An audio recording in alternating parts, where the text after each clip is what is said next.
Advert here, just going over the new newsletter. So the new newsletter starts with a quote that nobody who ever gave their best regretted it. And I love that because, especially in running, we can be not obsessed, but like I only do it for real times and doing well.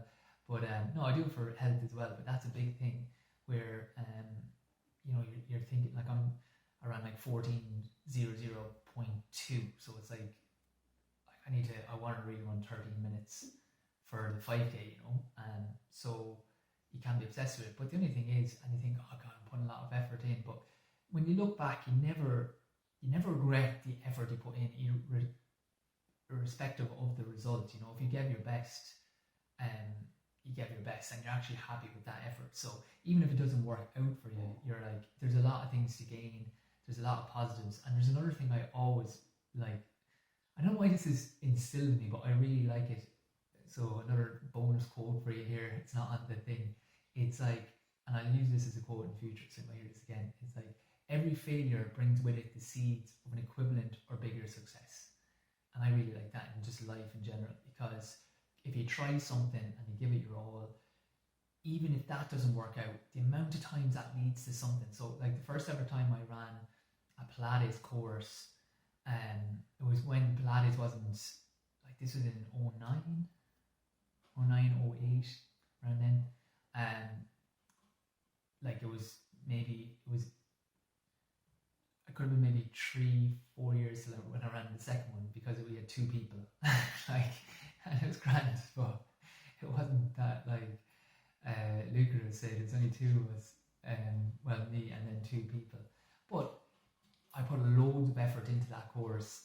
Like I had a big booklet and stuff, and Liam Hennessy actually saw that booklet because I was doing stuff with golfers at the time and looking like golf Pilates and moves they should be doing. And he was coaching Bora Carrington, and he ran Setanta College, and he invited me for a meeting, and we got talking about movement analysis and stuff I saw in Canada, and I was trying to do here in Ireland. And he really, because he's really smart, he really got it on a deep level. And I started working, I started lecturing for him with Setanta.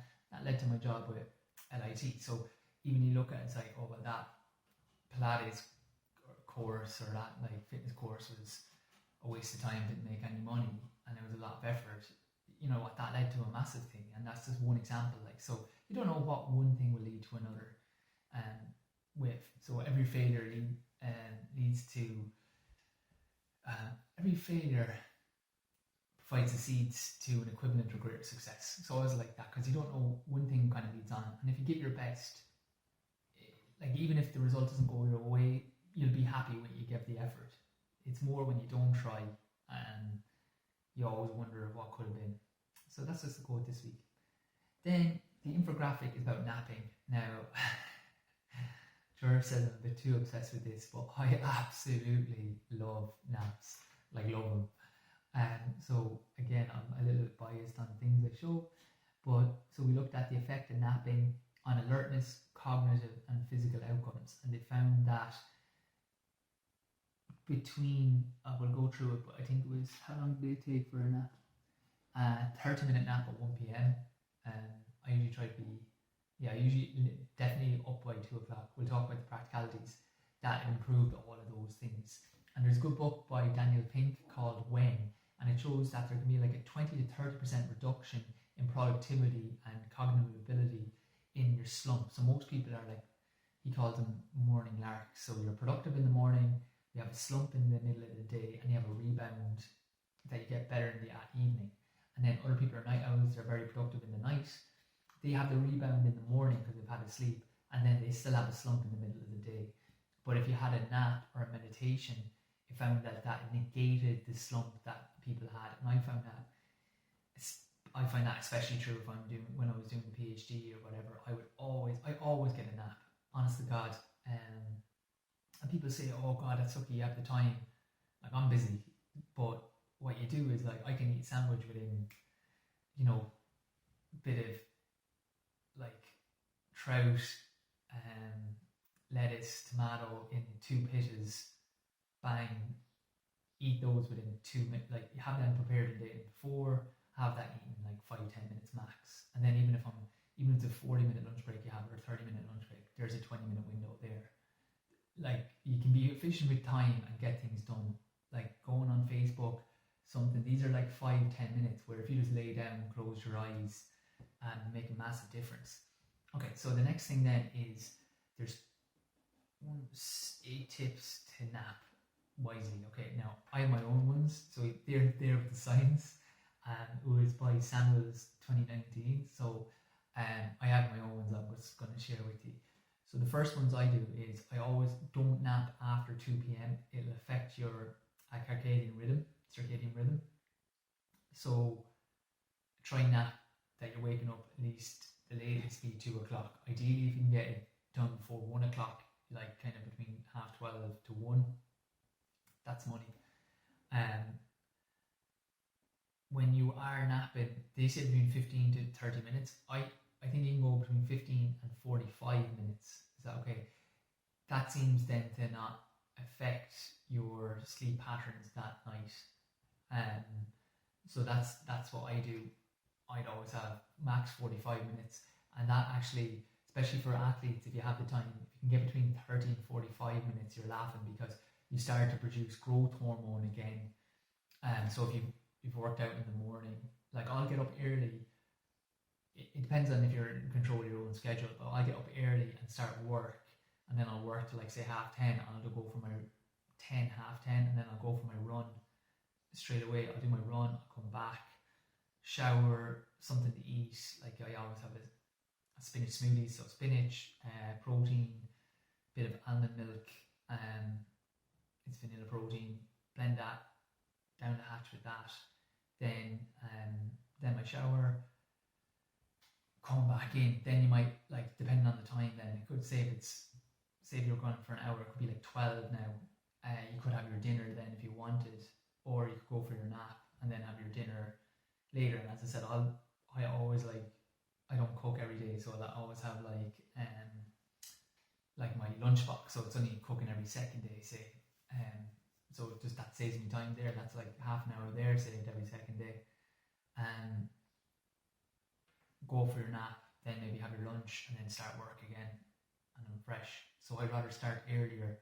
Now that's not feasible for everyone, but like, see, if you get a half an hour break, can you have stuff prepared? Maybe have I like my bigger meal in the middle of the day, but if you had to, I would have my smaller meal there so I could eat quickly, and then go for my nap and have my bigger meal at like 5, half 5. Okay, the other things is you don't need to actually fall asleep. You can see by the way I talk, I'm very quick. We're very go. There's stuff coming in, it's on the phone.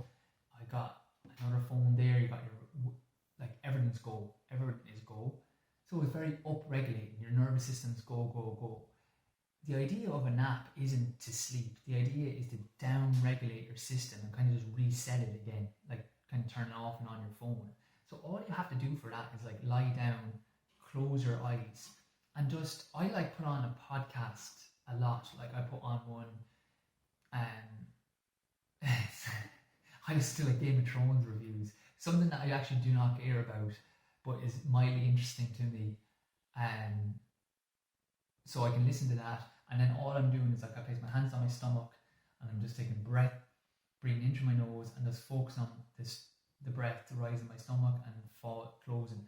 Sometimes I fall asleep, sometimes I don't. It doesn't actually matter at all if I do. What that does is close my eyes and just focus on my breathing, listening to something, but having my eyes closed.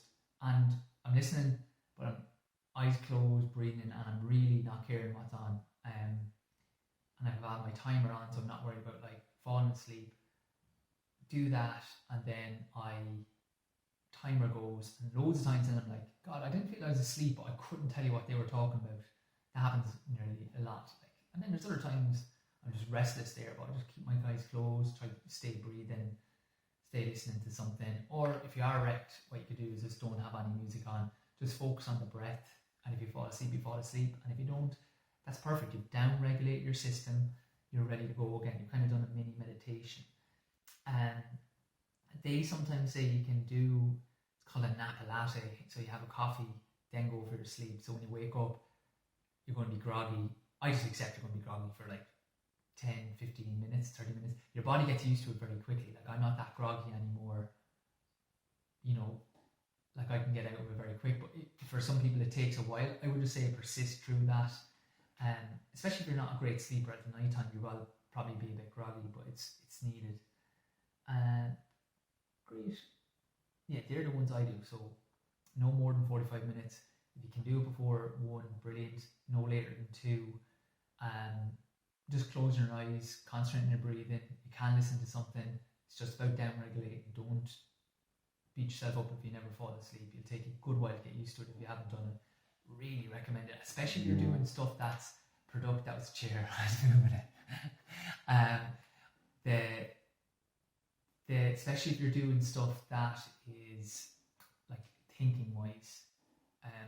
That's not 9 to like. So when if I was doing stuff for my PhD, say I would I get up we get up early during night, so could be in there at 7:30 working away till like say 10. Then I'm out doing my run, thinking about what I was doing. Back, say get my dinner, smoothie, dinner, shower, nap, and then it could be like 1:30 before 1:30 back in. Again, just do another couple of hours, and I was way more productive that way. I had my run to think about what I was doing.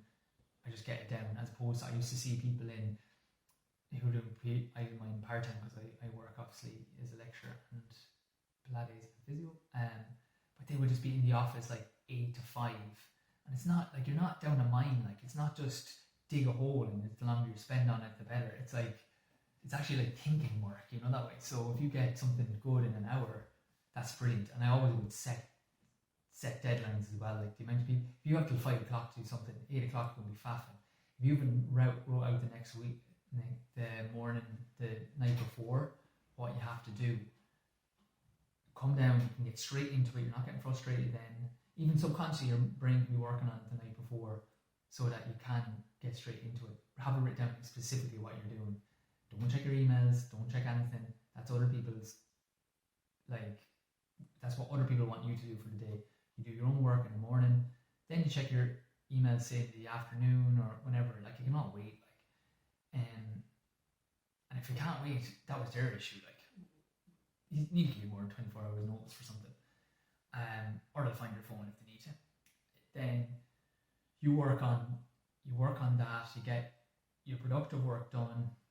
I like a nap then, but again, it depends on your work.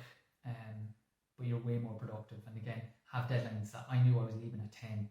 That keeps you focused at 9 o'clock in the morning that like I'm out here within an hour from my run. Rather than thinking I can take all day. There's a great saying that work expands to time allowed, and I find that back to Parkinson's law.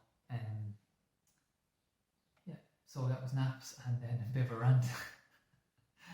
Okay, so it's there in the infographic anyway. The training section then is 9 running mistakes to avoid. Do I have 9? 2. Alright, that's a lot. This is just for everyone. Things that even if you're experienced or if you're not, things to look out for. So the first would be like the wrong kit, the wrong running kit. Don't, especially for a marathon, sometimes I got my new shoes. Do not wear anything new for the first time for one race, especially a long race like a marathon. I did that. We got like these. I was doing the physio for the Melbourne Track Club, the Australian kind of team over Mount Laguna, and they're all sponsored by Nike, so they were giving me loads of gear. It was great, because I'm not sponsored by Nike. So they were giving me gear and they gave me like fancy new spikes. We were going to go do a race in Nijmegen in Holland. So it's like, yeah, you know what, I'll wear these new spikes, new running shoes, and like all the lads had the same ones, so they were the elite ones, so they're cool, but everyone got blisters halfway through the race. And it was so hard to run when your feet are like, you can feel like this grating, so I've fallen foul of that as well. So just make sure you've tested your runners a long time. They're not going to lose their balance by going out for 2 weeks, running them for the 2 weeks before a marathon or a half marathon. If you have a singlet or something, running it beforehand, because it could be chafing your nipples or anything if it's just new. So just make sure that you're comfortable in the gear that you're wearing. Next one is not replacing running shoes often enough. It's recommended that you replace them every 400 miles. You probably could get a lot more than that in them, to be honest. You probably nearly get 800 miles in them. But especially if you're starting to get niggly around your calves, around your Achilles or your knee, if I ever find I'm getting niggly and I then think about, okay, when did I last replace my runners? I don't know if it makes a big difference to place my running shoes, but it seems to, like, if I get new ones, because they're new foam or I'm hitting them in slightly different places, it can take away a lot of those niggles. So if it's been like 4 or 5 months for your average runner, maybe 2 months, depends on how long you're going through shoes, then, and you're getting a couple of little niggles, maybe look at just changing your shoes. Is that okay? And make sure you are wearing good running shoes. What I usually do then is wash them and then give them to my brothers, because they still look class, but it's just that they're not great for running anymore, and they're always happy because I wear Nike Pegasus, so they're getting nice looking shoes. Then the next one, a running mistake I see is workouts or sessions starting too quickly. Okay, like, so you start and you just go really quick at the start, and then you start suffering as you go. Is that okay? So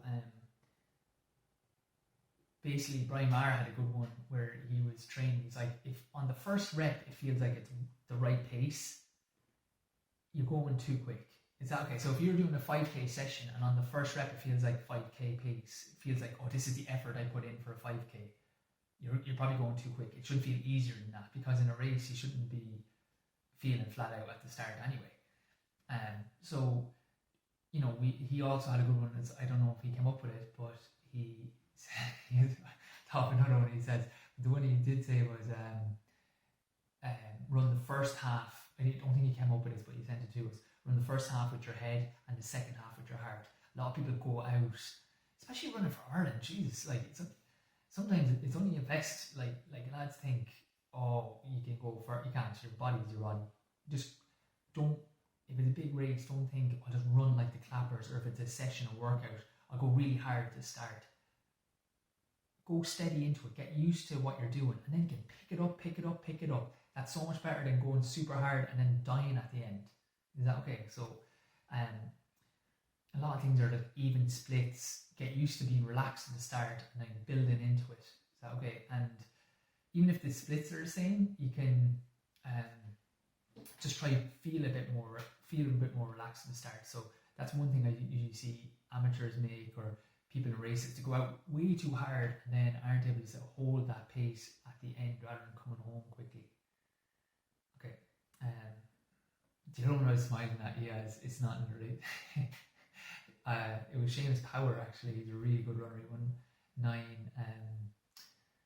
9 cross-country championships in a row in Ireland, and he went to scholarship in America, and he's good friends with Brian. But he was saying that they had a real Texan coach, and he didn't do well he didn't do well 1 year with the team, and they're asking oh coach, you didn't do great with that team last year, you're losing your training methods and stuff. He's like, look, you can't turn chicken shit into chicken salad, which I thought was funny.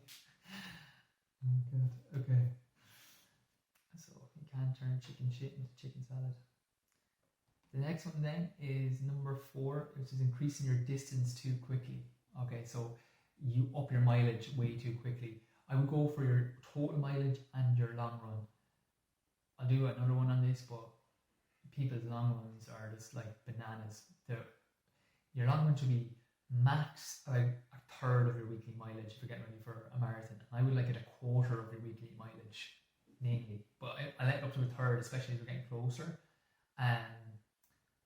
But you need other runs in the week to support that. Otherwise, there should be that 10% rule. Don't increase your mileage or your long run more than 10% per week. So if you ran a 10-mile long run this week, the max you're going for is 11 miles the next week. The max the following week is 12, and you go 1, so 10, 11, 12. The fourth week, always drop it down to what your first week was. Okay, so you go 10, 11, 12, 10. And then you go back to, it was 12, so now we can increase it 10%, which is 1.2. So the next one was 12, so now we can go 13.2, 14.4, 14.4, 15.6. Okay, then the fourth week we drop back to what we were, which was like 13.2. So okay, then 10% of 15.6 and move on that way. Now, if you get the points, you can round up slightly, but a big mistake you see is runners going, yeah, that was great, doing 30 miles, and all of a sudden they're went 30, 40, 50 injured. Or they went a long run of 8 miles, and then they went 10, 12, 14 injured. Okay, so don't go up your distance too quickly. Take that 10% rule, 10% for 3 weeks, 4th week, drop back to the first week. That'll keep you solid. Next one is number 5, not varying your training. There's a thing called the general adaptation syndrome. So basically, like, you're at your certain level of fitness. When you train, you actually fatigue your body, so it drops you down. So if you raced, before your workout or session, if you raced, you would run quicker here than you would straight after your session because you're tired. That makes sense. But what happens is, if we recover correctly, sleep, eat correctly, we come back up to where we were before, but we get super compensation. We get we get more of an improvement, and now we're at this level, and we do that, and we just move all the way up. So why is that important? The reason that happens is your body hates being stressed, so it adapts so it doesn't have to feel that stress, but we can kind of cheat it and keep improving that way, and adapt. But you need to vary it. If you just have the same loop that you do the whole time at the same pace, initially you'll get gains because your body's not used to doing that loop, and you're not used to running, even jogging, and it's like you're breathing heavy and your body getting used to it. But after a while, if you just keep doing the same sessions or the same loop at the same pace, your body's used to that, so that's not stressing it. So when you go out, you're not actually dipping down, you're just kind of staying at that level. So you're not going to get dip and then super compensation because you're not actually stressing it. Okay, so what you need to do is vary what you need to do. Put in intervals, like maybe 3-minute run intervals. Fartlek, pick it up for a minute, slow it down, pick it up for 2 minutes, slow it down, run hard for 30 seconds. That's different fartlek. I'll be talking about different types of sessions. Maybe do a hill session, maybe do a longer session sometimes, maybe do a shorter session sometimes. Just vary the type of training. And again, contact me. I know my coach and other people that do like a lactic training test, so I can get that sorted for you, where it'll be like, it's usually about 100 quid, and you get your 5 zones. So you get your recovery zone, your extensive aerobic, intensive aerobic, your threshold, and then your VO2 max. So you kind of know different things that you should be hitting regularly. So that should help. So vary up your training. You should be able to look and go, right, this isn't the exact same. Not just do, even if you have to, say if it's kids, you can only get out and you can only do that loop. Don't just run at the same pace the whole time. Sometimes maybe run 2 loops. Other times run hard for a bit, take a little break, hard for a bit, take a break, hard for a bit, take a break. And just vary how long you go for. Is that okay? So just varying up your training is important. Then not refueling correctly after sessions. So again, within 30 minutes of a session or a workout, your body's like a sponge. So you need to just give it fuel. You need to have hydration, like water, with maybe some cordial, or your blackcurrant or your MyBody or whatever, and get water in to get kind of much water in to replenish the fluid in your body, your blood. Excuse me. Then you want to eat, like a banana. As I said, I also have another one's have a spinach smoothie. So spinach, whey protein, and almond or actual milk. You could put in half your banana there, whip that up, drink that down, and that's basically, as I said, your body's a sponge, so you can absorb that in very quickly. And then you want to, especially on a hard training session, you want to have a main meal within 2 hours of that to help. What you're basically trying to do is replenish. So say, we were fatigued. When you're down, you need to hit things so you get out of that hole as quick as you can. The quicker you get out of that hole and back up here, the more super compensation that you get. If you're down here, fatigued, and you're not eating or anything, it's like that can lead to overtraining. So you need to replenish your body a lot. And they say generally then carbohydrate 3 to 1, because the carbohydrate gives you your energy again, and then the protein. But I generally find that I always like spinach, and it doesn't taste that bad and it's good for you. So spinach, milk, banana, whey protein, the vanilla one. Get within 30 minutes of your session, and then try to eat a main meal within 2 hours. One thing I haven't put in here is, okay, so refuel after your workouts. Leave it out when you're just doing a normal recovery run, okay? Or if you're trying to lose weight, the Lucozade ain't for you, all right? If you're trying to lose weight, you're on water with lemon juice after it. You're not going to die. You got like fat stores, you got energy in you, okay? So you might have a spinach smoothie. If I was doing it after just a normal run, I would go almond milk, I would go half a bag of spinach, as I said, put that in, then I would put in a scoop of pure vanilla, like I do the vanilla whey protein, or if you're vegan, you can have those type of ones, put one of those in, and then no banana. Spin that, bang, that'd be enough recovery there. If it's just a normal run, okay, if it's a workout that you're maybe doing twice a week, those harder sessions definitely fuel really well after those. If it's a normal run, a smoothie, like I've described, without loads of carbs, and then just your normal dinner with a load of veg, and you're drinking water. Leave out your Lucozades if it's a normal run. Leave out your chocolate milks. Like, you don't need them, okay? So especially if it's more to look good and to exercise. If it's just an easy run, do not be drinking all those crap. Okay, next one then, number 7, getting the taper wrong. Okay, competition needs to ease down in the last couple of weeks. Okay, yeah, I put in a couple of things here. I could say a lot. 2 mistakes I see. Taper just means how you reduce your training coming up to a big race. So there's obviously 2 mistakes people make. The first is that they don't taper at all. They just do their normal training and then do the race. If it's an important race, you need to taper down. You need, within the week to 10 days, stop training as hard. Now, okay, so that's the first thing, because I remember I was helping a classmate. She was going to do a 10k over Newcastle, and she's still running great actually now, which is brilliant. But she never was into running, but she was good, and she's going to do it. It's like, yeah, looking forward to the race tomorrow. She, yeah, no, delighted. I did the course today, and I ran it in like 39 minutes. So for her, which was brilliant, you know. And I was like, what? She's like, yeah, I just want to make sure I could do the distance. So she just went and ran the race as hard as she could, which is crazy. So obviously she ran quicker the day before than she did in the actual race. I think she ran 40 something, like 40 minutes something. So still did well, but obviously she would have run better not running the race. Now that's an extreme example, but you don't want to be doing a very hard session Thursday if you're racing on Saturday. Generally, about 10 days out, you want to do your last hard specific training, an easier set. So that means, like, say, a Wednesday, the Saturday, you're going to do an easier type of session, just more get your legs turning, maybe like a quarter of the distance. Okay, so if you're doing 5k, you might do 3 or 4 200s at your race pace, and then maybe an 800 at your race pace, and then leave it at that. Okay, and then just cool down, cut your long run maybe to 3/4 again, and then just easier type of sessions throughout the week just to get ready.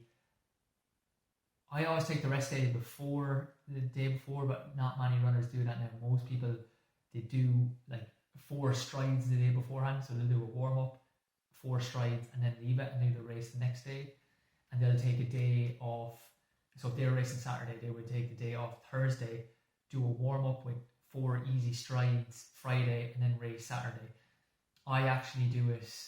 I would do my strides Thursday, warm up and strides Thursday, take a day off Friday, and then a lot of our races are on in the evening.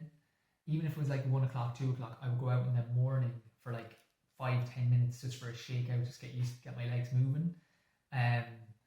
So like at 8 o'clock in the morning, just go for a really easy jog before breakfast, and then race. And I would do that even if the race is at like 12 or 1. To be honest, I nearly get it done anytime now. I couldn't think of a time, because me and Brian went over to a race. I think the race at 10 and just got up a bit early and did it. So I just like a little shakeout in the morning. Okay, the other problem then with the taper is going the other way. 3 weeks before, we're ramping, trying to get this long run, this 20-mile long run or 22 miles. And like it's 3 weeks out then. It's too long. Okay, so keep that 10 days as your kind of guide. You know, you don't need, yes, you can be coming back down, like, but it shouldn't go like 3 weeks out I did a 20-mile long run and then the next week I'm doing like a 10-mile long run. That's ridiculous, you know. If you're happy with your 20 miles, you might drop that to a 16 and then the following week maybe a 14 or a 13 and then you're coming into your actual session. So 3 weeks with like no limited training, you're going to be like sluggish and slow. Okay, so leave it about 10 days for your taper. Yes, you can start coming down into the big event, but don't like I see, especially amateurs, sometimes they just they switch off so early before the taper. Okay, next one then is deviating from your usual routine. I got this from someone because I'm not good for this. So it's like, don't try anything in racing that you haven't done in training. Don't stock up on carbs the night before. Don't try to train. I agree with that, but if I'm trying nutrition, I try races that I don't care how they go. Okay, so if you had a warm-up race, like if you were going to try caffeine or some supplements before a race, I'll always try that in a race, because training is not the same. You don't warm up the same. It doesn't have the same hit, like, you know. So have a couple of races that you don't care how they go, and practice a couple of things in there, or practice in training if you're not going to do that. But you should have races that are kind of warm up races that aren't as important.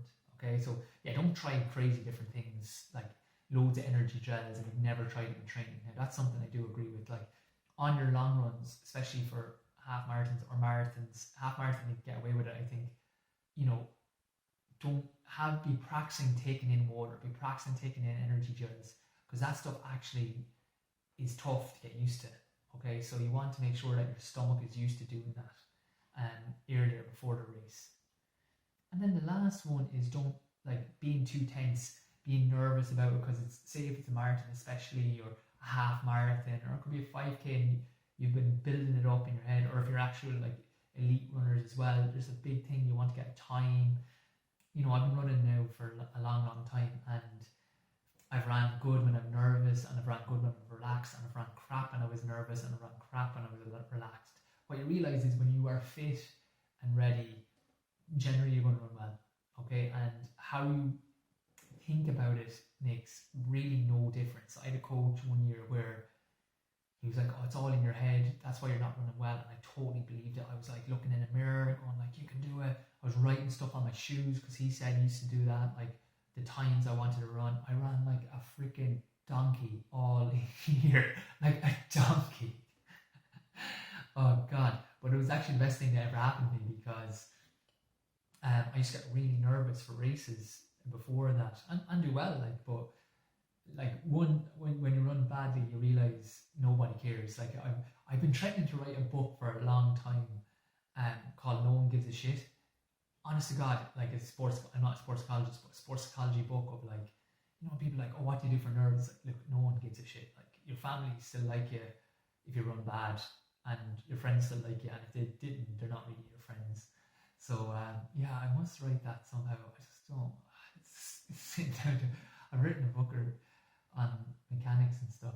The functional screening solution, depending wherever on Amazon. But yeah, no one gives a shit. Like, so being nervous, it doesn't matter. If you are nervous, it won't matter. If you sleep well, you sleep good, it doesn't matter. If you're fit, you're fit. Okay, because the next year I had a different coach. I went down and I was like so nervous about a race, and I ran really well. And I remember driving home with him, and I was just thinking, it's like, you know what, I felt the same today as I did last year, and the only difference is I'm fitter now. Like, I have a different coach now, and I'm running.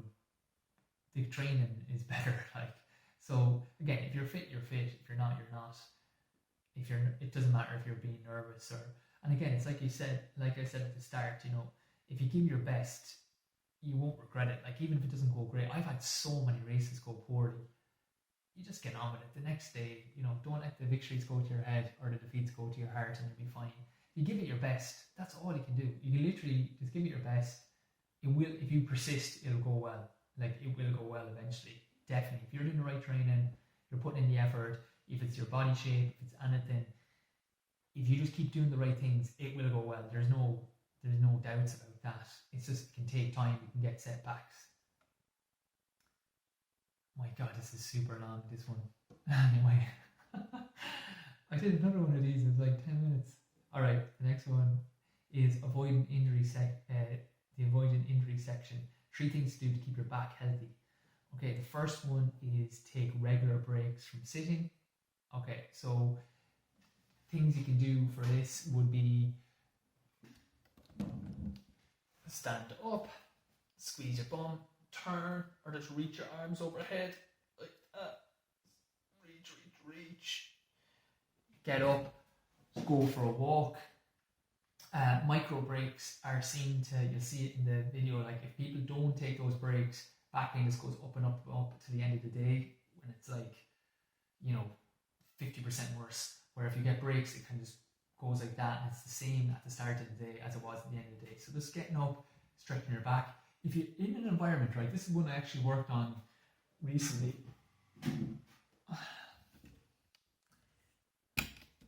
When we have all fancy cameramen, you'll be able to say you were looking at the news there before it was all fancy. All right, so say if I'm in this position, what I'll do is I can just kneel. I just can kneel down and work, and that's going to say open up my hips. Or trying to get how I can show you this one.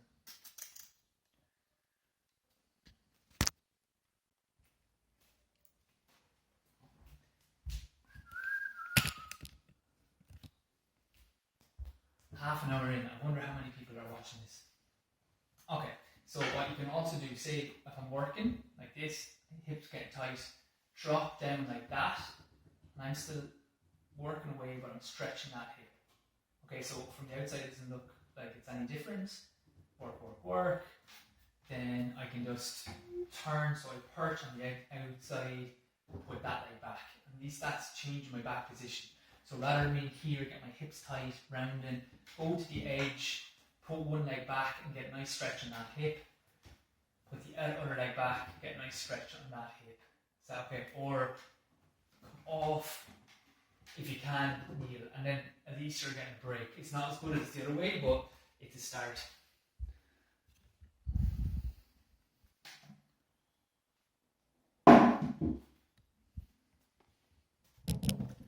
Wonder how many people are still watching. 38 minutes in.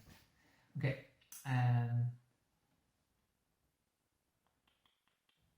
So micro breaks are massive.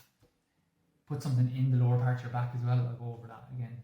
And then move well at the hips. That joint by joint approach, you should be moving well at your ankle, at your hips. You should be stable at your back and your knees. What happens is we get a reversal of that. We get stiff through our ankle, we get stiff through our hip. So we move excessively through our back and excessively through our knees. A lot of times you'll see people, especially runners, if they get knee pain and their back might be sore, it's more stiffness they get then in their hip, like their glutes or whatever, but the joints that get sore are more those ones, their back, their knees, etc. So what you need to do is, that's what we do in our sports Pilates, really working on reversing and getting your body moving the way it should. So then you're running smoother because you're doing it the way you should, and you're taking a lot of pressure and counteracting what's happening in day-to-day life. And then the last one is linked to that is strengthening the core. Basically, there's 3 systems that help keep your back stable. Your passive system, which is your ligaments, your discs, your nervous system, which tells your body when you're in a good position, and your muscular system, which takes pressure off the ligaments and discs and joints having to take all the pressure. Now, when the muscular system isn't switching on and the nervous system doesn't tell you when you're in a good position, you overload the passive system. You overload the ligaments, the discs, the facet joints, and then that's when we get injuries because those can't take all the pressure and they get injured essentially. So that's again what we're doing in our sports Pilates. We're really working on switching on the core muscles, getting you used to being, arch, finding that neutral spine where your back is safe, getting you moving through the hips again, as we said in the other point. Because a study by the Queensland group, Paul Hodges, he does a lot of good work on the core. They found that people who did a core routine were 12 times less likely to sustain another back injury or back pain than people who didn't. So both groups say they took a lot of people, say, and half of them just did, say, physio with no exercises afterwards, and the other half did a back rehab program, stuff that we do in our Pilates. And when they looked at them a year later, this group had 12 times less likelihood of getting another back injury compared to the group that had done nothing and no kind of core exercises. So that's what we're really trying to do. Switch on the core, get you better moving at the back, and then take your micro breaks. Okay, and that's it. Again, a lot of people, guys, used to say they don't know about sports Pilates, have no clue. They're trying to get ready for half marathons, 10Ks. All they do is running. Or they might be interested in a new challenge. If you hear anyone talking about that, getting ready for a marathon, or you hear anyone talking about wanting a new challenge or thinking about their fitness, email me and I can get you to send them out a free class so that they can try. Or if they want to get on the newsletter, we can do it as well. Okay, hope you enjoy that.